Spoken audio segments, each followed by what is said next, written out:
Suzuki Rider 150, ito po yung kanilang carburetor type. Gaano nga ba kaganda ang underbone motorcycle na ito? Yan ang ating aalamin ngayon. Tara!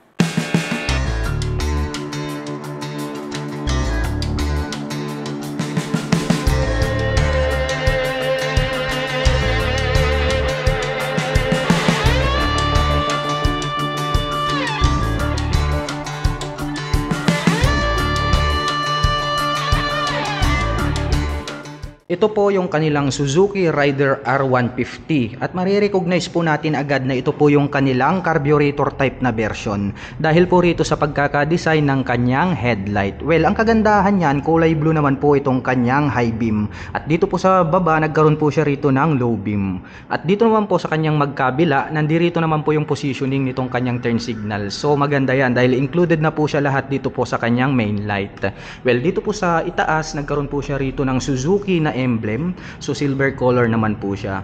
And then ito pong kanyang little visor rito, matulis din yung kanyang pagkakadesenyo. Glossy black naman po yung kanyang kulay. Well, dumako naman tayo rito sa kanyang side. Makikita natin dito yung minimalist decal na orange lining and then silver. Well, ito pong ating nire-review ngayon. Ito po yung kanilang glossy black color. At mapunta naman po tayo rito sa kanyang front suspension. Ito po ay equipped with traditional telescopic fork. Matte black naman po yung kanyang color. At ito naman pong kanyang front fender is glossy black naman po siya.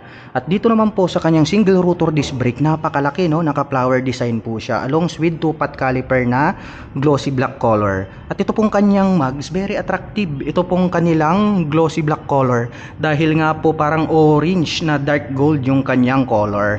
And then white type naman po yung kanyang pagkakadesign. At pagdating naman po sa mga sukat ng gulong, rito po sa harap ay mayroong 70 by 90-17. Saktong-sakto lang talaga, no? Slim type yung kanyang gulong dahil nga po ito ay nakadesign for racing.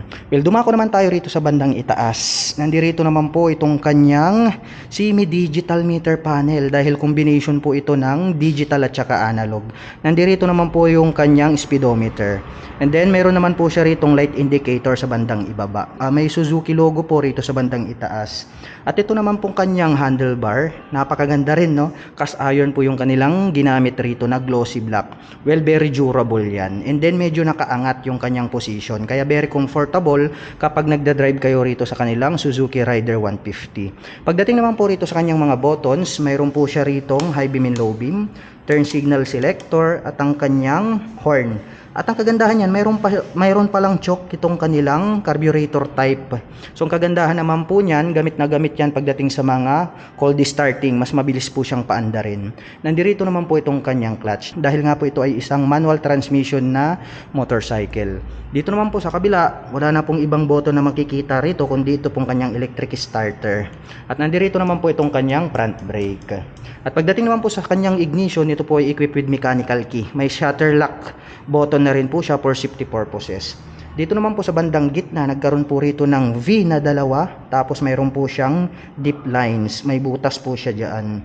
Well, dito naman po sa kanyang side cover, nagkaroon po siya rito ng napakahabang palikpik. And then may nakalagay naman po rito na decal na Suzuki. Well, napakadaming nakasulat rito, no? So hindi na natin babasahin isa-isa yung mga yan. So ang kulay naman po niyan is orange, no? Along with lining po na silver. And then dito po sa bandang ibaba, ang ganda rin ng pagkakadesign nitong kanyang engine cover extension. So hindi mo na kailangan mag-aftermarket, no? Straight out from casa, naka-built-in na po yan. At dito naman po sa kanyang pagkakadesign ng engine, napakaganda ng color, no? Kasi nga orange po siya na parang metallic. Pag sinilip naman po natin dito sa bandang itaas, itong top cover, ganun din. Talagang yung combination niya is consistent. Kasi magmula po rito sa kanyang mags, ayan, no? Orange din po siya hanggang dito sa top cover, hanggang sa engine cover, hanggang doon po sa kanyang likurang mags. So napakaganda talaga niya. Very attractive yan para sa akin. At mapunta naman po tayo rito sa bandang ibaba. Nandirito naman po itong kanyang shifter. At ito po ay equipped with 6-speed manual transmission. Pagdating naman po rito sa kanyang pillion step, ang kagandahan po nito is aluminum na po itong kanyang pillion step para sa ating backrider, not fadable. So more durable ito compare natin dito sa rubber cover. And then yung kanyang brace, napakaganda rin, no? Cast iron. So matte black naman po yung kanyang color. Nandirito naman po sa bandang ibaba itong kanyang side stand at ang kanyang center stand. At ganito naman po yung pagkaka-design itong kanyang sprocket cover, nagkaroon pa ng mga butas rito. At ito po ng kanyang swing arm, no, square type po siya. And then ito po ay the same lang din dito sa kanyang body frame. Ayan, no, square type din po siya, kaya more reliable and then durable po itong kanilang mga body frame na nilagay rito. At nagkaroon din po siya rito ng chain protector na matte black. Mahaba rin, no? Naputol siya banda rito, hindi po siya nakadiretso banda roon. Well, mapunta naman po tayo rito sa kanyang side cover. May decal naman po tayo makikita rito na R150 in orange color. Nakalagay po is hyper underbone, dahil nga po hype na hype. Kasi pagdating sa bilis at lakas, ito pong Rider 150 ang number 1 pagdating sa mga underbone. Nagkaroon naman po siya rito ng lining na orange, tapos gray po rito sa bandang ibaba at itaas.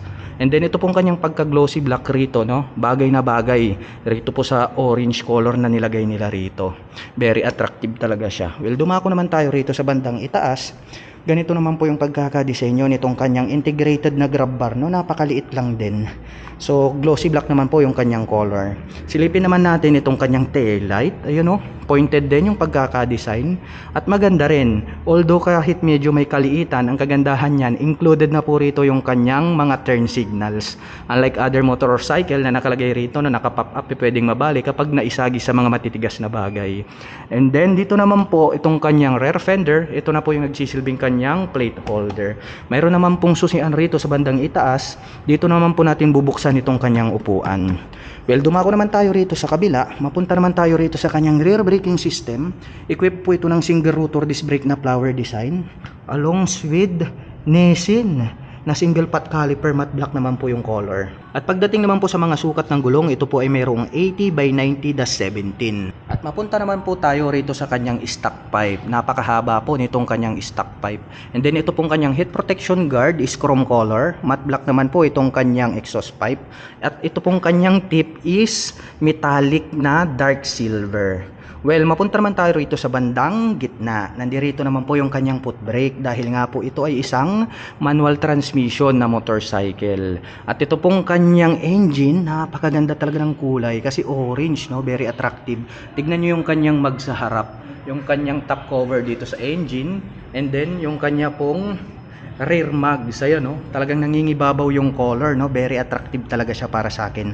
At ang kagandahan nitong kanilang Rider 150 ay meron na po itong kick starter. So yun ang kagandahan, no? Kasi pagdating sa mga rider motorcycle, hindi talaga nawawala yan. So ang advantage naman yan, pag mahina na po yung ating battery, pwede pa rin po nating patakbuhin or gamitin itong Rider R150 na carburetor type. Dahil pwede po natin siyang i-kickstart. Unlike po others na wala na yung mga kickstarter, only electric starter. Kaya pag nagluko yung battery, automatic pupunta na po sila sa pagawaan. And then dito naman po sa kanyang stock na upuan, single color naman po yung kanyang seat cover dito. Malambot din, no? Very comfortable itong kanyang upuan. At dito sa bandang itaas, may nakalagay naman po rito na Suzuki. So paint job naman po yan. Well, pag atin pong binuksan itong kanyang upuan, nandirito yung kanyang susian. Well, ang makikita lang naman po natin dito is yung kanyang fuel tank. Well, hindi natin siya mabubuksan dahil wala naman po tayong susi. Well, bukod dyan, no, pagdating sa lakas, bilis, maaasahan talaga itong kanilang Suzuki Rider R150 carburetor type. At talagang napakalakas nito pagdating sa mga akyatan. Although kahit may angkas ka, talagang hindi mo masisilat to pag stock lang ang pag-uusapan. At ang atin pong Suzuki Rider 150 carburetor type ay meron pong 764mm na seat height. Ngayon naman ay susubukan nating sakyan para malaman natin kung gaano nga ba ito kataas. Anyway mga KLM, napakababa pala nitong kanilang Suzuki Rider. Kaya masasabi ko na very comfortable ito para dun sa mga 5 flat and above. Lalong-lalo na sa tulad ko na 5'6" in height. At pagdating naman po sa kanyang engine specifications, ang atin pong Suzuki Rider R carburetor type ay mayroon pong 147.3 cubic centimeter engine displacement. Naka single cylinder dual overhead cam 4-stroke with 4 valve at nakakapag-provide naman po ito ng maximum power na 11.5 kW at 9,500 RPM. Habang nakakapagbigay naman po ito ng maximum torque na 12.4 Nm at 8,500 RPM. at may bigat naman po itong 107 kilograms. At ang presyo ng ating Suzuki Rider R150 carburetor type ay nagkakahalaga po ng 106,900 pesos.